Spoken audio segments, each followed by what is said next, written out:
Bali mga kakita, ma-deworm na sang kambing. So bali nagbili ako ng retail na pangpurga ng kambing. Bali nasa 5 ml per 1 sibid. Bali 6 months ni guys, so 5 ml. So wala tayong sayang guys na 5 ml, bali 3 ml lang siya, no. Bali dalawa natin isubo sa sa kambing. Bali okay din siya. So ngayon magkuan tayo, mag-deworm. Bali ko lang siya 3 ml lang kuan. So oral guys yung kuan natin binili. Yan. So medyo mahirap yung kuan. Yan. So ito guys 5 ml. 3 ml lang muna yung una. So oral natin sa kambing natin.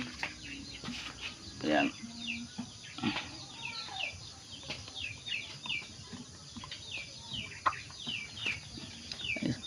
Ayan guys.